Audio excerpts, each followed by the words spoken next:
ಅಣ್ಣವರ ಕುಟುಂಬಕ್ಕೂ ಈ ಥರದ ಟೈಟ್ಲಿಗೂ ಹಿಂದೆ ಒಂದು ನಂಟಿದೆ. ಅದು ಮೋಸ್ಟ್ಲಿ ನಿಮಗೆ ನೆನಪಿರುತ್ತೆ ಅಂತ ಅನ್ಕೊಂತೀನಿ. ಒಂದು ಮುತ್ತಿನ ಕಥೆ ಅಂತ ಅಣ್ಣವರೊಂದು ಸಿನಿಮಾ ಮಾಡಿದರು.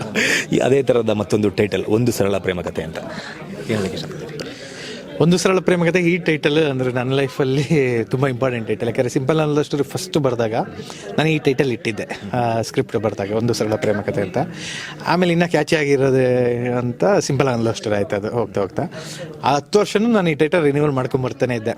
ಯಾವ ಸಬ್ಜೆಕ್ಟ್ ಬರೆದ್ರು, ಫಾರ್ ಎಕ್ಸಾಂಪಲ್ ಚಮಕ್ ಬರೆದಿದ್ದೆ, ಚಮಕಿಗೆ ಇಟ್ಟಿದ್ದೆ ಒಂದು ಸರಳ ಪ್ರೇಮ ಕಥೆ ಅಂತ.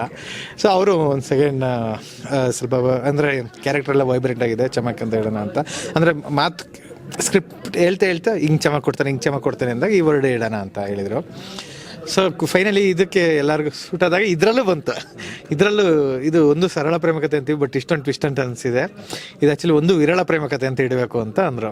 ಸೊ ಅದಕ್ಕೆ ವೀಕ್ ಇಟ್ಟು ಟ್ಯಾಗ್ ಮಾಡಿ ಇಲ್ಲ ಡ್ಯಾಶ್ ಮಾಡಿ ಒಂದು ಸರಳ ಪ್ರೇಮ ಕಥೆ ಅಂತ ಹೇಳೋದು. ಅದರಲ್ಲೂ ಸಿನಿಮಾದಲ್ಲಿ 11 ಹಾಡುಗಳು ಅಂತ ಅಂದಾಗ ಅದು ವೆರಿ ಚಾಲೆಂಜಿಂಗ್ ಅಂತ. ಅಂದರೆ ಈ ಹಿಂದೆ ಪ್ರೇಮ್ ಲೋಕದಂತಹ ಸಿನಿಮಾಗಳಲ್ಲಿ ಈ ಥರದ ಒಂದು ಎಕ್ಸ್ಪೆರಿಮೆಂಟ್ ನೋಡೋಕೆ ನಮ್ಗೆ ಸಿಕ್ಕಿತ್ತು. ಈಗ ಮತ್ತೆ ಆ ಥರದೊಂದು ಎಕ್ಸ್ಪೆರಿಮೆಂಟ್ಗೆ ಸಿಂಪಲ್ ಸುನಿ ಅವ್ರ ಕೈ ಹಾಕಿದಾರ ಅಂತ. ಇಲ್ಲ ಅಂದರೆ ಇದು ರೆಕಾರ್ಡಿಂಗ್ ವೈಸ್ ಬರ್ತಾ ಇರುತ್ತೆ. ನಿಮಗೆ ಸಾಂಗ್ಸ್ ಥರ ಒಂದು 4ರಿಂದ 5 ಪರ್ಫೆಕ್ಟ್ ಸಾಂಗ್ ಅಂತ ಅನ್ಸೋದು. ಇನ್ನು ಮಿಕ್ಕಿದೆಲ್ಲ ನಿಮಗೆ ಗೊತ್ತಿಲ್ಲದೆ ಕತೆ ಹಿಂದೆಗಡೆ. ಆಮೇಲೆ ಇವರು ಈ ಸಿನಿಮಾನೇ ಸಿಂಗರ್ ಲೈಫು, ಮ್ಯೂಸಿಷಿಯನ್ ಲೈಫ್ ಆಗಿರೋದ್ರಿಂದ ಸೊ ನಿಮ್ಗೆ ಥ್ರೂಔಟ್ ಆ ಮ್ಯೂಸಿಕ್ ಪಕ್ಕನೇ ಓಡಾಡ್ತಾ ಇರುತ್ತೆ. ಇನ್ನು ದೊಡ್ಡ ಮನೆ ವಿನಯ್ ರಾಜ್ಕುಮಾರ್ ಅವ್ರ ಜೊತೆಗೆ ಕೆಲಸ ಮಾಡಿದಂತಹ ಒಂದು ಅನುಭವ, ಅವ್ರನ್ನ ಕ್ಯಾರಿ ಮಾಡಿದಂತಹ ರೀತಿ, ಈ ಕತೆಗೆ ಅವ್ರನ್ನ ಆಯ್ಕೆ ಮಾಡ್ಕೊಂಡಂತಹ ರೀತಿ ಏನಕ್ಕೆ ಅಂತ ಕೇಳ್ಬೋದು.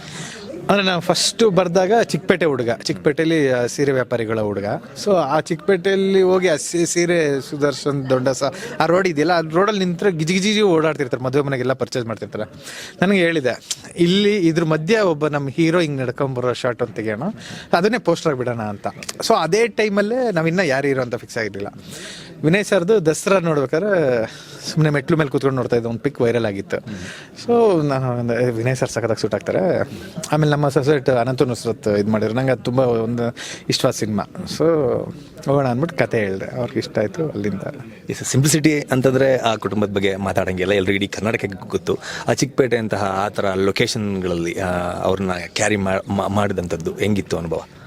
ಅದು ವಿನಯ್ ಸರ್ಗೆ ಕ್ರೆಡಿಟ್ ಕೊಡ್ಬೇಕು. ಯಾಕಂದರೆ ಅವಾಗ ಅದೃಷ್ಟಕ್ಕೆ ಕೋವಿಡ್ ಎಂಡ್ ಟೈಮು. ಸೊ ಅವ್ರು ಮಾಸ್ಕ್ ಹಾಕೊಂಡು ನಿಂತಿರೋರು, ನಾವು ಕ್ಯಾಮ್ರಾ ಒಂದು ಕಡೆ ಗೋರಿಲ್ಲ, ಒಂದು ಸ್ವಲ್ಪ ತಿಟ್ಟಾಗಿ ಎಲ್ಲ ಕ್ಯಾಮ್ರಾ ನೋಡೋರು, ಒಂದು ಸ್ವಲ್ಪ ಆದಮೇಲೆ ಎಲ್ಲ ಓದಾದ್ಮೇಲೆ ಸರ್ಗೆ ಹೇಳಿವು. ಸರ್ ಬಿಚ್ಚಿಬಿಟ್ಟು ಅವ್ರ ಮಧ್ಯೆ ಬರೋರು. ಹಂಗೆ ತುಂಬ ಶಾರ್ಟ್ಸ್ಗಳಲ್ಲಿ ಹಿಂಗೆ ರಿಟರ್ನ್ ಬರೋರು, ಹೋಗ್ತಿದ್ರೆ ವಿನಯ್ ಅಲ್ವಾ ಅಂತ. ಆ ಶಾರ್ಟ್ ನಮ್ಗೆ ಯೂಸ್ ಆಗ್ತಿರ್ಲಿಲ್ಲ. ಸೊ ಆ ರೀತಿ ಒಂದು 3-4 ಸಲ ಸರ್ ಕಳ್ಸಿದ್ಮೇಲೆ ಒಂದು ಶಾರ್ಟ್ ಸಿಕ್ತು. ಕ್ರೌಡಲ್ಲೆಲ್ಲ ಗೊತ್ತಾಗ್ದಂಗೆ ಬಂದರು, ಮಾಸ್ಕ್ ಹಾಕಿದ್ರೆ ರಪ್ ಅಂತ ನಾವು ಆ್ಯಕ್ಷನ್ ಹೇಳಿದಾಗ ಬರೋರು. ಓಕೆ, ಇನ್ನು ಸಿನಿಮಾ ಕತೆಗಳನ್ನ ಸೆಲೆಕ್ಟ್ ಮಾಡ್ಬೇಕಾದ್ರೆ ದೊಡ್ಡ ಮನೆಯಲ್ಲಿ ಒಂದಷ್ಟು ಜನಕ್ಕೆ ಕೇಳಿಸುವಂಥದ್ದು, ಮೊದಲಿಂದನೂ ನಡ್ಕೊಂಬಂದಂಥದ್ದು, ರಾಘಣ್ಣ ಆಗಿರ್ಬೋದು, ಅಪ್ಪು ಸರ್ ಇದ್ದಾಗ ಅಪ್ಪು ಸರ್ ಆಗಿರ್ಬೋದು, ಶಿವಣ್ಣವರಾಗಿರ್ಬೋದು, ಈ ಚಿತ್ರದ ಕಥೆಯನ್ನು ಒಪ್ಪಿಸ್ಬೇಕಾದ್ರೆ ಯಾವ ಥರ ಇತ್ತು ಚಾಲೆಂಜಿಂಗ್? ವಿನಯ್ ಸರ್ಗೆ ಅಂದರೆ ಕತೆ ಹೇಳ್ತಿದ್ದಂಗೆ ಗೊತ್ತಾಗುತ್ತೆ. ಅಂದರೆ ಇದರಲ್ಲಿ ತುಂಬ ವೇರಿಯಂಟ್ ಪಾತ್ರಗಳಿದೆ. ಸೊ ಅದನ್ನು ಹೇಳ್ತಿದ್ದಂಗೆ ಅವ್ರಿಗೆ ಇಷ್ಟ ಆಯಿತು. ಆಮೇಲೆ ರಾಘಣ್ಣ ಅವ್ರಿಗೂ ಒಂದು ಲೈನ್ ಹೇಳಿದ್ರೆ ಅವ್ರಿಗೂ ತುಂಬ ಇಷ್ಟ ಆಯ್ತು, ಇಲ್ಲ ಮಾಡೋಣ ಅಂತ. ಆಮೇಲೆ ಒಂದು ದಿನ ಹೋಗಿ ಡೀಟೇಲ್ಡ್ ನರೇಷನ್ ಕೊಟ್ಟೆ. ಸೊ ಅವ್ರಿಗೆ ತುಂಬ ಇಷ್ಟ ಆಯಿತು. ಸೊ ಆಮೇಲೆ ಹೌದಾ, ಅಪ್ಪು ಸರ್ನ ಇವತ್ತಿಗೆ ಎಷ್ಟು ಮಿಸ್ ಮಾಡ್ಕೋತೀರಿ? ತುಂಬ ಅಂದರೆ ಇವತ್ತಿಗೆ ಅಂತಲ್ಲ, every day every time miss ಮಾಡ್ಕೊಳ್ತೀನಿ ನಾನು. ಅಂದರೆ ಎಲ್ಲರೂ ಮಿಸ್ ಮಾಡ್ಕೊಳ್ತಾರೆ. ಅಲ್ಲ, ಈ ಸಿನಿಮಾದಲ್ಲಿ ಒಂದು ಸಾಂಗ್ ಎಷ್ಟು ಡಿಫರೆನ್ಸ್ ಇದೆ, ಅದು ಅಪ್ಪು ಸರೇ ಮಾಡಿರೋರು 100% ನಮ್ಗೆ ಗೊತ್ತಿರಂಗೆ. ಸೊ ತುಂಬ ಮಿಸ್ ಮಾಡ್ಕೊಳ್ತೀವಿ. ಹಾಡು ಹೇಳಿರೋರು ಈ ಸಿನಿಮಾದಲ್ಲಿ, ಈ ರೀತಿ ಒಂದು ಯಾವುದಾದ್ರೂ ಒಂದು ಫಂಕ್ಷನಲ್ಲಿ ಅವ್ರು ನಮ್ಮ ಸೆಟ್ ವಿಸಿಟ್ ಮಾಡಿರೋರು, ಯಾವುದಾದ್ರೂ ಒಂದು ಫಂಕ್ಷನಲ್ಲಿ ಇದ್ದೇ ಇರೋರು. ಸೊ ತುಂಬ ಮಿಸ್ ಅದೊಂದೇ. ಅಂದರೆ ಈಗ ತುಂಬ ಜನ ನಮ್ಮ ಲೈಫಲ್ಲಿ ಅಂದರೆ ತೀರಿದ್ದಾರೆ, ಬಟ್ ಅಪ್ಪು ಸರ್ ಮಾತ್ರ ಜೀವಂತವಾಗಿದ್ದಾರೆ. ಅಂದರೆ ಇನ್ನು ಅದೊಂದು ಈ ಪ್ರಕೃತಿಲಿ ಏನೋ ವಿಭಿನ್ನ ನಡೆದೋಯ್ತಲ್ಲ ಅಂತ ಒಂದು ಅನಿಸ್ತಾ ಇರುತ್ತೆ ಯಾವಾಗಲೂ. ನನ್ನ ವೈಫ್ ಕೋಟ್ಯಾಧಿಪತಿ ಆಡಿದ್ಲು, ಅಂದರೆ ನನ್ನ ಮೀಟ್ ಮಾಡೋಕ್ಕಿಂತ ಮುಂಚೆ. ಅವಳು ಎವ್ರಿ ಟೈಮ್ ಅಂದರೆ ಸೆಲೆಬ್ರಿಟಿ ಜೊತೆ ಅಷ್ಟೊತ್ತು ಕೂತಿರೋದು. ಅಂದರೆ ಅವಳು ನನಗೆ ಹೇಳ್ತಾಳೆ, ನಿನಗಿಂತ ಹೆಚ್ಚಿಗೆ ನಾನು ಅಪ್ಪು ಸರ್ ಜೊತೆ ಕೂತಿದ್ದೀನಿ ಜಾಸ್ತಿ ಹೊತ್ತು ಅಂತೆಲ್ಲ. ಸೊ ತುಂಬ ನೆನೆಸ್ಕೊಂತೀವಿ. ಸಾಂಗ್ ಪ್ರೋಮೋ ನೋಡಬೇಕಾದ್ರೆ ದೊಡ್ಡ ಮನೆ ಅವರೆಲ್ಲರೂ ಕೂಡ ಶೂಟಿಂಗ್ ಸೆಟ್ಗೆ ವಿಸಿಟ್ ಮಾಡುವಂಥದ್ದು, ಅಶ್ವಿನಿ ಮೇಡಮ್ ಆಗಿರ್ಬೋದು, ಶಿವಣ್ಣ ಆಗಿರ್ಬೋದು, ಯುವರಾಜ್ ಕುಮಾರ್ ಅವರಾಗಿರ್ಬೋದು, ಎಲ್ಲ ವಿಸಿಟ್ ಮಾಡುವಂಥದ್ದು. ಏನು ಫೀಡ್ಬ್ಯಾಕ್ಸ್ ಬಂತು ನಿಮ್ಮ ಈ ಚಿತ್ರನ ನೋಡಿ ಅಂತ? ಅಶ್ವಿನಿ ಮೇಡಮ್ ನಮ್ಮ ಫಸ್ಟ್ ಸಾಂಗ್ ಲಾಂಚ್ ಮಾಡಿದರು. ಸೊ ಅವ್ರಿಗೆ ಅತಿಶಯ ಕ್ಯಾರೆಕ್ಟರೈಸೇಷನ್ ತೋರಿಸಿದೆ, ಅವ್ರಿಗೆ ತುಂಬ ಇಷ್ಟ ಆಗಿತ್ತು. ಇನ್ಫ್ಯಾಕ್ಟ್ ಹೇಳ್ಬೇಕಂದ್ರೆ ಅಶ್ವಿನಿ ಮೇಡಮ್ ಅವರು ಅವ್ರದ್ದು O2 ಮೂವಿ ಇದೆ, ಅದನ್ನು Feb 9 ಪ್ಲ್ಯಾನ್ ಮಾಡೋದ್ರಲ್ಲಿ ಇದ್ರು ಅವರು. ಅವ್ರು ನಮ್ಮ ನೋಡಿ ನೀವು ಅವತ್ತೇ ಬರ್ತಾ ಇದ್ದೀರಾ, ಇಮಿಡಿಯೇಟ್ ವರ್ಡು, ಸರಿ ಹಾಗಾದ್ರೆ ನಾನು ಮುಂದಕ್ಕೆ ಹೋಗ್ತೀನಿ ಅಂತ. ಸೊ ಅಷ್ಟು ದೊಡ್ಡ ಮನೆ ಅವ್ರದ್ದು. ಇನ್ನೇನಕ್ಕೆ ಅವರೆಲ್ಲರೂ ಅಂದರೆ ಅಶ್ವಿನಿ ಮೇಡಮ್ ಮಗ ಇದ್ದಂಗೆ ವಿನಯ್ ಸರ್. ಸೊ ಅವ್ರ ಸೆಟ್ಗೆಲ್ಲ ನಮಗೆ ಐಡಿಯಾನೇ ಇಲ್ಲ ಇವತ್ತು ಬರ್ತಾರೆ ವಿನಯ್ ಸರ್, ಆಮೇಲೆ ಬಿಲ್ಡಪ್ ಏನೂ ಕೊಡ್ಸಲ್ಲ ಅವರು. ಸೊ ಸಿಂಪಲಾಗಿ ಕರೆದಿರ್ತಾರೆ, ನಮಗೆ ಗೊತ್ತೇ ಇರಲಿಲ್ಲ ಅಶ್ವಿನಿ ಮೇಡಮ್ ಬರ್ತಾ ಇದ್ರಿ ಇವತ್ತು ಅಂತ. So sudden set visit. Simple Suni ಆ ವರ್ಡ್ ಹೆಂಗೆ ನಿಮ್ಮ ಜೊತೆಗೆ ಸೇರ್ಕೊಂಡಿದ್ದೀವಿ ಹಂಗೆ ವಿನಯ್ ಅವ್ರ ಜೊತೆಗೂ ಕೂಡ 100% ನಾನು ಸಿಂಪಲ್ ಅಲ್ಲಿ ಅಷ್ಟೇ ಮಾಡಿದ್ರೆ ಸಿಂಪಲ್ ವಿನಯ್ ಇರೋದು. ಬಟ್ ಅವ್ರಿಗೆ ಹೆಸರಲ್ಲೇ ಇನ್ನೊಂದು ವಿನಯತೆ ವಿನಯ್, ಅವ್ರದ್ದು ಅವ್ರ ಮುಂದೆ ಇದಿಲ್ಲ ವಿನಯತೆ. ಇನ್ನು ಪರ್ಫಾರ್ಮೆನ್ಸು ಆ್ಯಸ್ ಎ ಡೈರೆಕ್ಟರ್ ಆಗಿ ಹೇಳೋದಾದರೆ ಇಡೀ ಸಿನಿಮಾದಲ್ಲಿ ವಿನಯ್ ಅವರ ಪರ್ಫಾರ್ಮೆನ್ಸ್ ಯಾವ ಥರ ಬಂದಿದೆ? ನೀವು ನೋಡ್ತೀರಿ, ಯಾಕಂದರೆ ನೀವು 3 ಮೂವಿ ನೋಡಿದ್ದೀರ. 10 ಅವ್ರ ಬಾಡಿ ಮೋಲ್ಡ್ ಆಗಿದ್ದು ಅದೆಲ್ಲ ತುಂಬ ಅಮೆಝಾನಲ್ಲಿ ನೋಡಿದವರೆಲ್ಲ ಅಪ್ರಿಷಿಯೇಟ್ ಮಾಡ್ತಾ ಇದ್ದಾರೆ. ಅನಂತ ನುಸ್ರತಲ್ಲೂ ಈ ರೀತಿದು ಒಂದಷ್ಟು ಇತ್ತು, ಮತ್ತು ಸಿದ್ಧಾರ್ಥ ಅವ್ರ ಲವ್ ಸ್ಟೋರೀಸ್ ಆಗಿತ್ತು. ಬಟ್ ಇದರಲ್ಲಿ ಕೆಲವೊಂದು ತುಂಟತನಗಳು ಅವೆಲ್ಲ ಎಕ್ಸ್ಟ್ರಾ ಇದ್ದಾವೆ. ಸೊ ಅವ್ರು ನೋಡಿದಾಗ ವಿನಯ್ ಸರ್ ನೋಡಿದಾಗ ಖುಷಿ ಆಗುತ್ತೆ. ಕೆಲವು ಲುಕ್ಸು ನನಗೆ ಅಪ್ಪು ಸರ್ ನೋಡ್ದಂಗೆ ಅನಿಸ್ತು, ಒಂದು ಹಿಂಗೆ ತಲೆ ತಿಂಗ್ ನೋಡೋದು ಅದೆಲ್ಲ ಸೇಮ್ ಅನಿಸ್ತು. ಬಟ್ ನಾನು ಸುಮ್ಮನೆ ಪಬ್ಲಿಸಿಟಿಗೆ ಯೂಸ್ ಮಾಡ್ಕೊಳ್ಳೋದು, ಜನ ನೋಡಿದ್ಮೇಲೆ ಅಲ್ಲಿ ಅಂತ ಸುಮ್ಮನೆ.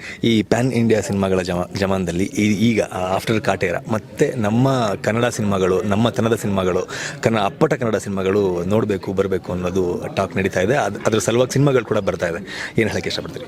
ತುಂಬ ಖುಷಿ ಆಗುತ್ತೆ. ಈ ನೆಲದ ಮಣ್ಣಿನ ಕತೆ, ಅದರಲ್ಲೂ ಉಳುವನೆ ಭೂಮಿ ಒಡೆಯ, ಇವೆಲ್ಲ ಜಡೇಶ್ ಅವ್ರಿಗೆ, ತರುಣ್ ಅವ್ರಿಗೆ, ಮತ್ತು ಆ ಪರ್ಫಾರ್ಮೆನ್ಸ್ ಅಷ್ಟು ಅಂದರೆ ದರ್ಶನ್ ಸರ್ ಆ ರೀತಿ ಕಾಣಿಸೋದು ಅವೆಲ್ಲ ತುಂಬ ಖುಷಿ ಆಗುತ್ತೆ. ಮತ್ತು ಎಲ್ಲದಕ್ಕಿಂತ ಖುಷಿ ಆಗೋದು ಜನ ನುಗ್ಲು ನೋಡೋಕ್ಕೆ. ಅಂದರೆ ಥಿಯೇಟ್ರ್ ಒಳಗಡೆ ಇಂಥ ಹೊರಗಡೆ ಅಷ್ಟು ಜನ ಸೇರ್ತಾರಲ್ಲ ಒಂದು ಸಿನಿಮಾ ನೋಡೋಣ ಅಂತ. ಈ ನಾರ್ತ್ ಕರ್ನಾಟಕದ ಸೈಡೆಲ್ಲ ಟ್ರಾಕ್ಟರ್ ಮಾಡ್ಕೊಂಡ್ಬರ್ತಾರಲ್ಲ, ಬ್ಲ್ಯಾಕ್ ಅಲ್ಲಿ ಟಿಕೆಟ್, ಇವೆಲ್ಲ ನಮ್ಮ ಜಮಾನಕ್ಕೆ ಹೋಗ್ಬಿಟ್ಟಿದ್ದು. ಅಂದರೆ ನಾವು ಫಿಲಮ್ ಇಂಡಸ್ಟ್ರಿ ಬರೋ ಮುಂಚೆ ಇವೆಲ್ಲ ನಡೆಯೋದು. ಅವಾಗ ಒಂದು ಆ್ಯಾವ್ರೇಜ್ ಸಿನಿಮಾ ಅಂದರೆ 5-6 ವಾರ ಹೋಗೋದು ಒಂದು ಸಿಂಗಲ್ ಥಿಯೇಟ್ರಲ್ಲಿ. ಸೊ ಈಗ ಅವೆಲ್ಲ ಇಲ್ಲ, ಹಿಟ್ ಫಿಲಮನ್ನು 5-6 ವಾರ ಹೋಗ್ತಿಲ್ಲ ಈಗ. ಸೊ ಈ ಪಾಯಿಂಟಲ್ಲಿ ಹಿಂಗೆಲ್ಲ ಹೋಗಿದ್ದಾರೆ, ತುಂಬ ಖುಷಿ ವಿಷಯ. ಸೊ ಇದು ಇಂಡಸ್ಟ್ರಿಗೆ ಗೆಲುವು. ಕಾಟೇರ ಬರೀ ಆ ಟೀಮ್ ಮಾತ್ರ ಅಲ್ಲ, ಕನ್ನಡ ಇಂಡಸ್ಟ್ರಿಗೆ ಗೆಲುವು. ಕೊನೆಯದಾಗಿ ಸರ್, ಸಿನಿಮಾ ರಿಲೀಸ್ ಆಗ್ತಾ ಇದೆ, ಆಡಿಯನ್ಸ್ಗೆ ಹೇಳಕ್ಕೆ ಇಷ್ಟಪಡ್ತೀನಿ. February 8th 9th ಅಂದರೆ 8th ನೈಟ್ ಪ್ರೀಮಿಯರ್ ಶೋಸ್ಗಳು, ಪೇಯ್ಡ್ ಪ್ರೀಮಿಯರ್ ಶೋಸ್ ಓಪನ್ ಆಗುತ್ತೆ. So 9th as usual film release ಆಗ್ತಿದೆ. ಸೊ ನೋಡಿ, ಸಪೋರ್ಟ್ ಮಾಡಿ.